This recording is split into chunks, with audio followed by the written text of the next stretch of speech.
औलाद का मोह। दिलीप और सुधांशु नाम के दो भाई थे। दिलीप की शादी कावेरी के साथ हुई और सुधांशु की शादी माया के साथ।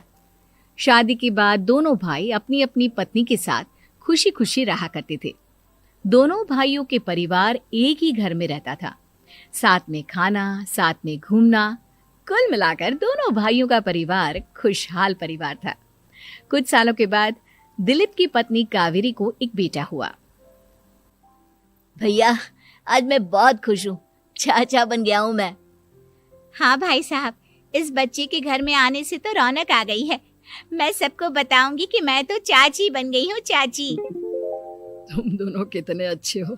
हमारे बच्चे के आने से ऐसे खुश हो रहे हो जैसे ये बच्चा तुम्हारा ही हो।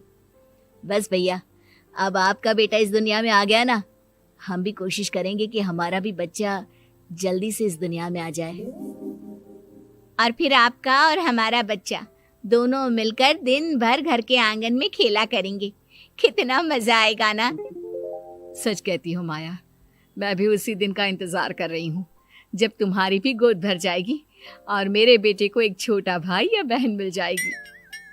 1 साल बीत जाता है। दिलीप और कावेरी का बेटा अब 1 साल का हो चुका था, लेकिन सुधांशु और माया की कोई औलाद नहीं होती। माया, लगता है कि हमारी जिंदगी में बच्चे का सुख ही नहीं है। ऐसा क्यों कहते हैं? दिलीप भाई साहब का बेटा भी तो हमारा ही बेटा है ना। तुम्हारी बात बिल्कुल ठीक है माया, लेकिन फिर भी हमारा खुद का एक बच्चा होता तो कितना अच्छा होता। हाँ, कावेरी भाभी भी हमेशा कहती हैं उन्हें अपने बेटे के लिए एक छोटा भाई या बहन चाहिए। लेकिन देखिए ना, हमारी तो किस्मत ही कितनी खराब है। हमारे तो सारे ट्रीटमेंट भी फेल हो चुके हैं। डॉक्टर ने भी साफ साफ कह दिया है कि तुम कभी माँ नहीं बन सकती।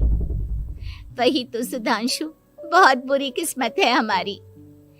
लेकिन माया, हम अपनी किस्मत को इतना क्यों कोस रहे हैं? हम दिलीप भाई साहब के बेटे को अपने बेटे की तरह ही प्यार कर सकते हैं ना। हाँ जी, बिल्कुल सच कहा। मैं भी वैसा कर सकती हूँ। चाची हूँ, उसे छोटी माँ का प्यार नहीं दूंगी क्या? कुछ दिनों के बाद दिलीप का एक दोस्त दिलीप से मिलने के लिए आता है। अरे क्या बात है दिलीप, बधाई हो बधाई। और घर तो काफी बड़ा है तुम्हारा। वैसे तुमने अपने बेटे के बारे में क्या सोचा है?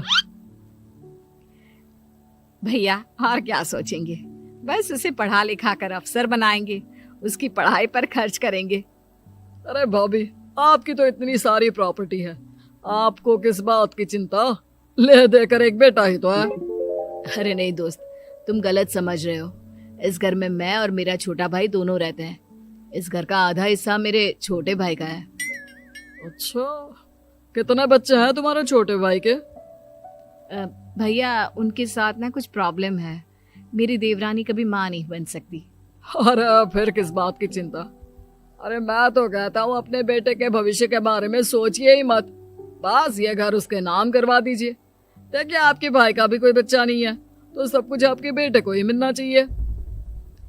लेकिन ऐसा करना क्या सही होगा? अगर उनका बच्चा नहीं है तो क्या हुआ? ये घर आधा उनका है, उनकी जो मर्जी है वो करे। अरे कैसी बात करते हो? उनकी कोई औलाद नहीं है, वो क्या करेंगे प्रॉपर्टी अपने नाम रखकर?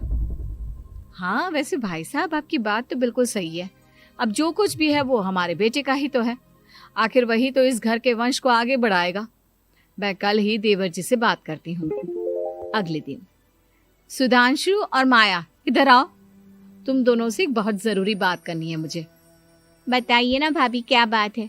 आपको कहीं जाना है तो आप अपने बेटे को मेरे पास छोड़कर जाइए। मैं ही पूरा दिन रख लूंगी उसे। अरे नहीं माया, वो तो मुझे पता है। मैं किसी और चीज के बारे में बात करना चाहती हूँ। बताइए ना भाभी, क्या बात है? देखिए देवर जी, आपका कोई बच्चा है नहीं, लेकिन मैं जानती हूँ कि आप हमारे बेटे को अपने बेटे की तरह ही प्यार करते हैं। भाभी, बेटी की तरह नहीं, वो हमारा ही बेटा है। मेरे लिए तो वो मेरा ही बच्चा है। वही तो फिर क्यों ना ये सारी प्रॉपर्टी हम मेरे बेटे के नाम करवा दे, क्योंकि तुम्हारा हो या मेरा, हम सबका एक ही तो है बेटा। लेकिन भाभी, अभी तो वो सिर्फ 1 साल का है। अभी से प्रॉपर्टी उसके नाम करवाने का क्या मतलब है? देखिए देवर जी, जो काम जितना जल्दी हो जाए ना, उतना अच्छा। आने वाले वक्त का क्या भरोसा।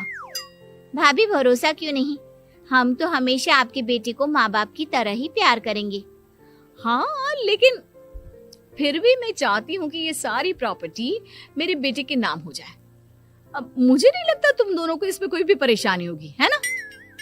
भाभी वैसे तो आप जो कह रही हैं वो बहुत जल्दबाजी है, लेकिन फिर भी अगर आपको ऐसा लगता है तो ठीक है, कल ही प्रॉपर्टी के पेपर बनवा लीजिए, मैं और माया उस पर साइन कर देंगे।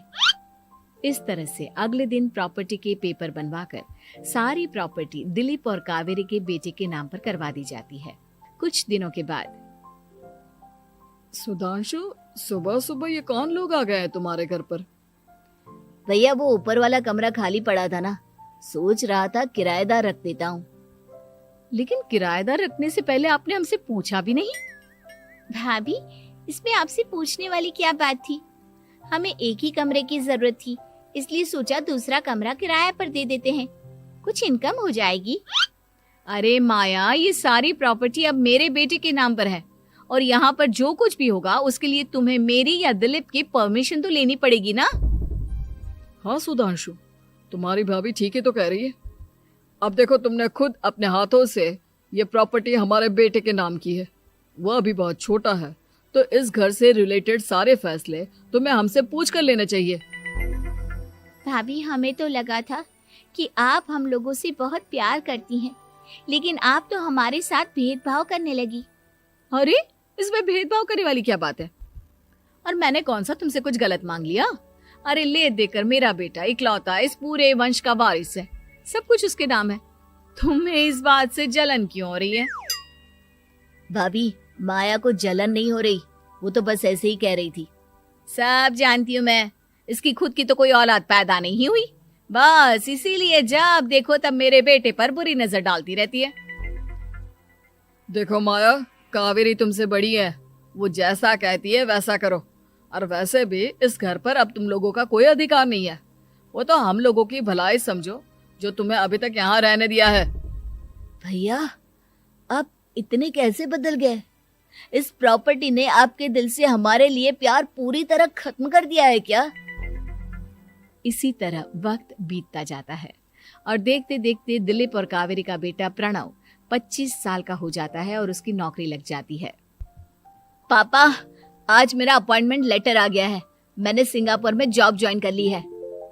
लेकिन प्रणव, विदेश में नौकरी करने जाने से पहले तुम्हें कम से कम अपने मम्मी पापा से एक बार पूछना चाहिए था ना। इसमें पूछने वाली क्या बात है माँ, मैं सिंगापुर जाकर जॉब करना चाहता हूँ तो करना चाहता हूँ। देखो प्रणव, हमने तुम्हारे लिए इतनी सारी प्रॉपर्टी यहाँ पर रखी हुई है, उन सब का क्या होगा? यहाँ रहो, बिजनेस करो। सॉरी पापा, मैं यहाँ रहकर कोई बिजनेस नहीं करने वाला, और ये जितनी भी प्रॉपर्टी आपने मेरे लिए संभाल कर रखी है ना, ऐसे ही किसी को दान में दे दीजिए, क्योंकि मैं सिंगापुर से वापस इंडिया आकर कभी नहीं रहने वाला। दिमाग खराब हो गया है तेरा, जानता नहीं तेरी वजह से हमने तेरे चाचा चाची से लड़ाई करके पूरा घर तेरे नाम करवा दिया था। हाँ तो ऐसा करने से पहले आपको सोचना चाहिए था ना। और मम्मा, मैं तो वैसे भी उस वक्त 1 साल का था, मेरा इस मैटर से कोई लेना देना नहीं है। कैसी बात कर रहा है ये लड़का? अरे तेरी वजह से अपने छोटे भाई से दुश्मनी लेकर बैठा हूं मैंने तो उसे घर से भी निकाल दिया। जानता नहीं तू, बाजू वाले घर में एक छोटा सा कमरा किराए पर लेकर रहते हैं तेरे चाचा चाची, और ये सब मैंने तेरे लिए किया। देखिए पापा, आपने जो कुछ भी किया अपने लिए किया। मैंने आपसे कब कहा था कि मुझे ये प्रॉपर्टी और घर चाहिए? और वैसे भी अपने भाई के साथ इस तरह का बिहेव करके आपने कोई अच्छा काम तो किया नहीं। तू सही कह रहा है बेटा, हमने तेरे चक्कर में अपने छोटे भाई जैसे देवर और बहन जैसी देवरानी को इस घर से निकाल दिया। बहुत बड़ी गलती हो गई मुझसे। ठीक है मॉम, तो अब आप अपनी गलती सुधारो, लेकिन मुझे तो फॉरेन जाना है, मैं वहीं जाऊंगा। अब आगे क्या करना है ये आपका डिसीजन है। और प्रणव सिंगापुर जॉब करने के लिए चला जाता है। कुछ दिनों के बाद जब दिलीप और कावेरी को अपनी गलती का एहसास होता है तो वो सुधांशु के घर पहुंचती है। सुधांशु, माया, हमें माफ कर दो, हमसे बहुत बड़ी गलती हो गई। क्या हुआ भाभी? आज इतने सालों के बाद अब हम गरीब लोगों के घर क्या करने आई हैं? भाभी, हमने तो खुशी खुशी अपने भतीजे को सब कुछ दे दिया, अब हमारे पास कुछ भी नहीं बचा है। भाई मुझसे बहुत बड़ी गलती हो गई, जो तेरे जैसे भाई को मैंने प्रॉपर्टी के चक्कर में घर से निकाला, और जिसके लिए मैंने ये सब कुछ किया वो खुद ही विदेश चला गया। भैया भाभी, जिस बेटे के लिए आपने हम लोगों को इतनी तकलीफ दी, आपस के प्यार को बिगाड़ा, जब वही आपसे दूर चला गया तो आपको इस बात का एहसास हुआ। लेकिन माफ कीजिए, अब हम आपके साथ रहने के लिए उस घर में नहीं आ सकते। नहीं नहीं माया, ऐसा मत कहो, मुझसे बहुत बड़ी गलती हो गई, प्लीज वापस चलो, मैं वो घर फिर से तुम्हारे नाम कर देती हूँ। भाभी, मैं उस घर का क्या करूंगी? किसके लिए? मेरा कोई बच्चा नहीं, मैं तो बस जिंदगी भर आप लोगों के साथ प्यार से रहना चाहती थी, प्रणव को अपने बेटे की तरह प्यार करना चाहती थी, लेकिन आपने मुझसे वो अधिकार छीन लिया। भाभी और भैया, एक सवाल पूछना चाहता हूँ आप लोगों से।